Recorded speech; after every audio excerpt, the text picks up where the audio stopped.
Good evening guys. Good evening. मैं हूँ आशीष और मैं हूँ पंकुरी और पनाश ब्लॉगर्स में आपका बहुत बहुत स्वागत है।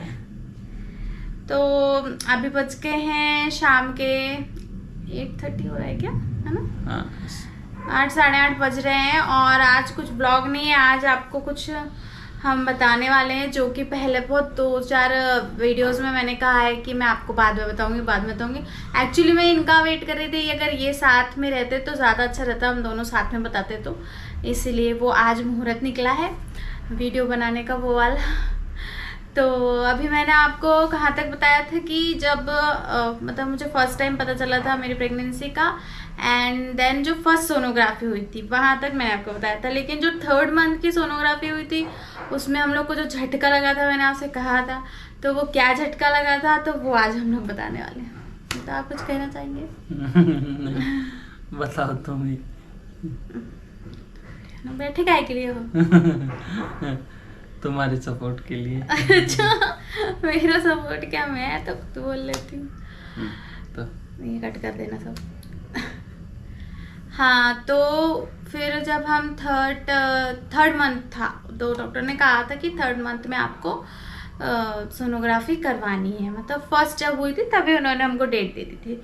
तो हम लोगों ने तब तक जो जैसे ही मतलब मुझे पता चला था तब से मैंने स्टार्ट कर दिया था अपनी वॉक वगैरह। दोनों टाइम में वॉक करती थी, ये लोग भी मेरे साथ जाते थे, बहुत मज़ा आता था। सुबह जाते थे, फिर शाम को मैं अकेले वॉक करती थी क्योंकि शाम को तो ये ऑफिस में रहते थे। तो सुबह हम लोग तीनों जाते थे। मतलब 3 मंथ मेरे बहुत अच्छे से गए, कोई टेंशन नहीं रही। फिर जब 3rd मंथ का वो था, सोनोग्राफी वाला टाइम था, तब हम लोग गए डॉक्टर के पास। तो हमने पहले हम डॉक्टर के पास गए क्योंकि मुझे एक प्रॉब्लम हो रही थी उस टाइम पे। तो मुझे कुछ ना क्या बोलते हैं, ब्राउन डिस्चार्ज दिखा। तो मैंने डॉक्टर को वही बताया, मैंने बोला छोटी बात नहीं है ये, मैंने कहीं कुछ वीडियोस में देख रखा था कि ऐसा होना नॉर्मल नहीं होता है। तो फिर हम लोग गए तो उन्होंने हमको बोला कि आप जल्दी से सोनोग्राफी करवाओ और वो रिपोर्ट लेकर आओ, ये होना अच्छी बात नहीं है। तो फिर हम लोग का शायद 1 दिन बाद का ही डेट था, तो हम लोग सोनोग्राफी के लिए गए। तो सोनोग्राफी में डॉक्टर ने, वहाँ वो लोग सोनोग्राफी में कुछ नहीं बताते हैं, नॉर्मल है, बोले हाँ सब कुछ ठीक है। तो हम लोग खुश हो गए, हमने बोला आज नहीं जाते डॉक्टर के पास क्योंकि सोनोग्राफी में ही ना बहुत टाइम हो गया था। और आजकल आपको पता ही है, दिन में गए थे, धूप कितनी हो जाती है।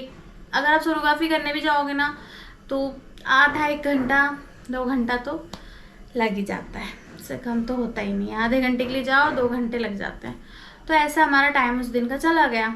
ऐसा 2-2:30 बज गए थे। तो हमने बोला आप क्या डॉक्टर के पास जाएंगे, अब लंच वगैरह करते हैं, उसमें भी देर नहीं होनी चाहिए।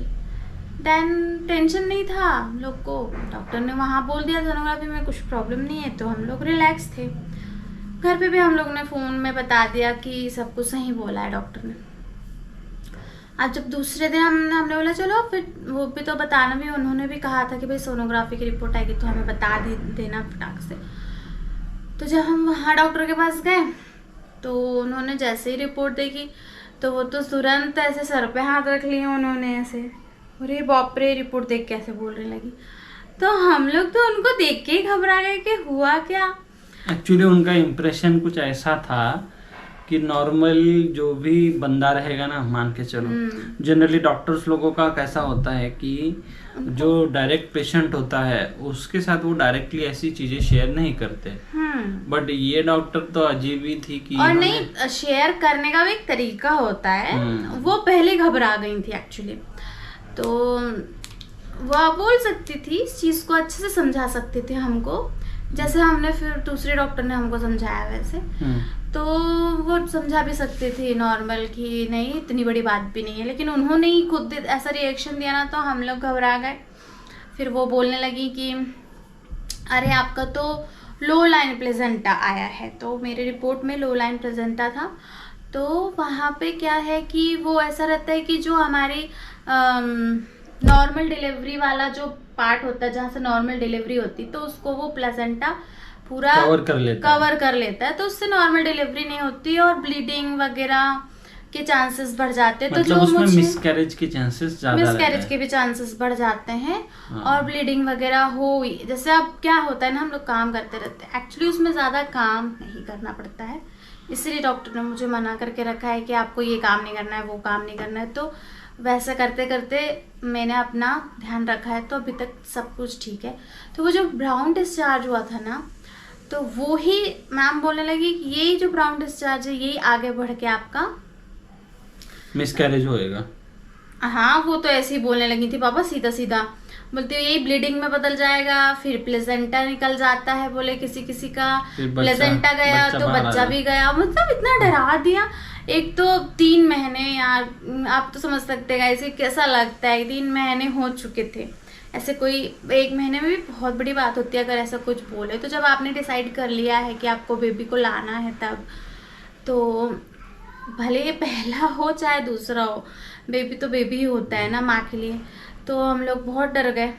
फिर बोलने लगी कि नहीं इसका हमने कहा क्या सलूशन है इसका, तो बोलती सलूशन पूछा हमने उनको ऐसे जनरली इसके लिए क्या हम प्रिवेंटिव मेजर्स ले सकते हैं, क्या हम कर सकते हैं, या फिर क्या एक्शन इसके ऊपर हो सकता है हमारा, या आपका क्या इसके ऊपर क्या करेंगे इससे तो थोड़ा वो हो जाए। तो बोले सबसे पहले तो आपको बेड रेस्ट करना है। तो बेड रेस्ट सुन के ही खराब हालत, क्योंकि हम लोग तो 2 जन है, एक वीर है, हम तीनों में कैसे बेड रेस्ट होगा। मतलब बेड रेस्ट अगर मैं करूंगी तो घर के काम कौन देखेगा, सब कुछ कौन करेगा, कैसे चलेगा। तो वो सोचने लगे हम वहीं बैठे बैठे डॉक्टर के पास। एंड देन फिर मैंने बोली कि मैम बेड रेस्ट, अभी तक मुझे सब कुछ अच्छा लग रहा था ना, मैं एकदम नॉर्मल थी, वॉक कर रही थी, सब कुछ ठीक था। तो मुझे ऐसा लगा कि क्यों मेरे को तो कुछ प्रॉब्लम है ही नहीं, ना पेन हो रहा था, ना ब्लीडिंग हुई थी और ऐसे। तो उन्होंने कहा ब्लीडिंग होने भी नहीं चाहिए, ब्लीडिंग को रोकने के लिए ही हमको ऐसे करना है। एंड देन फिर कहने लगी कि देखते हैं 15 दिन, नहीं तो वो भी उससे भी आराम नहीं मिला। 15 डेज का टाइम स्पेन बताया था उन्होंने बेड रेस्ट के अगर लिए। उससे भी आराम नहीं मिला तो फिर बोले बच्चेदानी की जो थैली होती है बच्चेदानी की, उसका मुंह बांधेंगे, एक ऑपरेशन होगा छोटा सा, तो उसमें उसका मुंह बांध देंगे जिससे कि वो बेबी को कोई प्रॉब्लम नहीं होगी और प्लेसेंटा को भी कुछ प्रॉब्लम नहीं होगी। और उसके चार्जेस भी बहुत ज्यादा थे। मतलब जैसे अभी एक सीजर की डिलीवरी होती है, सीजरिन, ठीक है, तो उसमें जितना पैसा लगता है लगभग उतना ही पैसा इसमें लगेगा बोले। तो मैंने और ये यार इतना तो मेरा वीर के टाइम पे भी नहीं लगा जितना आप अभी शुरुआत में बताने लगे। और ये सिर्फ पहला है, मतलब पहला इन द सेंस शुरुआत वाला है। पहले बांधेंगे, पहले बांधेंगे, उसके बाद जैसे ही ये आपका टाइम खत्म हो जाता है, मतलब टाइम पूरा ले लेते ना डिलीवरी 9 मंथ का, तो उस टाइम पे डिलीवरी के पहले पहले उसको खोला भी जाएगा। मतलब सेम प्रोसेस जो अभी हो रही है वैसी सेम प्रोसेस बाद में होगी, मतलब सेम ऑपरेशन हमको बाद में भी करना पड़ेगा। तो वो मैंने बोला कि कैसे होगा, वो तो कुछ समझ में पहली बार तो सुना था, बाकी ऐसा बहुत सारे लोगों को होती है ये वाली प्रॉब्लम। बाद में मैंने देखा, जब यूट्यूब पे देखा तो हजारों वीडियो पड़े हैं लो लाइन प्लेसेंटा के, तो वो देखा। फिर मैंने कहा कैसे करेंगे आप, तो बोलते नीचे से ही करेंगे, थोड़ा सा कट लगाएंगे ऑब्वियसली, और वही इंजेक्शन देते हैं ना जिससे पता नहीं चलता। तो मैंने कहा भगवान, अभी मेरे को डिलीवरी का टेंशन है, ये पहले ही मेरा ऑपरेशन कर दे रही हैं। तो हम लोग चुप रहे, हमने कुछ नहीं कहा। हमने कहा ठीक है मैम देखते हैं। तो उन्होंने कहा अभी नहीं, इतना ज़रूरी नहीं है, पहले आप 15 दिन देखो। तो हमने कहा ठीक है। बट मतलब पूरा टोटल मिला के बताया जाए आपको अगर बात, तो उन्होंने पूरा कंप्लीट डरा दिया था कि ये ही करना पड़ेगा। हाँ, मतलब और कुछ वो नहीं है ऐसा ऑप्शन, वो कर दिया था 15 डेज में अगर प्लेसेंटा ऊपर नहीं शिफ्ट हुआ, जबकि 15 डेज में कभी होता ही नहीं है। 15 डेज में कुछ भी नहीं होता, क्योंकि 3rd मंथ ही था। बेबी का साइज बहुत कम होता है, पेट में कुछ इम्प्रूवमेंट नहीं रहता है, इवन जो अपने यूट्रस रहता है वो भी ज्यादा कुछ बढ़ा नहीं रहता है। तो यूट्रस के बढ़ने पे डिपेंड करता है प्लेसेंटा का बढ़ने पे। बच्चा खुद से अंदर घूमता है तब तो उस हिसाब से नहीं, वो यूट्रस के बढ़ने के हिसाब से, जैसे नीचे है तो जैसे जैसे वो बड़ा होगा तो वो थोड़ा सा ऐसे हो जाता है, तो वो जो एरिया रहता है ना नीचे वाला वो खुल जाता है। बस वो उतना ही खुलने का ही दे रहे, ये नहीं कह रही डॉक्टर कि पूरा ऊपर आना चाहिए, बस वो ओपन हो जाए, इतना हट जाएगा वहां से। और जरूरी नहीं है कि वो नीचे हो तो प्रॉब्लम होगी ही होगी। हाँ। अगर नीचे रहा तो मतलब लो लाइन प्लेसेंटा अगर रहा तो आपका सीजरिंग होगा और कुछ नहीं होने वाला है। हाँ, ऐसे ज्यादा कुछ प्रॉब्लम नहीं होती जितना उन्होंने हमको बढ़ा चढ़ा के बता दिया था मतलब नॉर्मल डिलीवरी बंद हो जाती है हाँ, वहाँ से। उस टाइम पे फिर हमने तुरंत में तो हमारा ये हुआ कि हमने मेरी सिस्टर ने बोल कर ही रखा था कि दीदी तुझे जब भी जरूरत पड़ेगी तो मैं आऊंगी।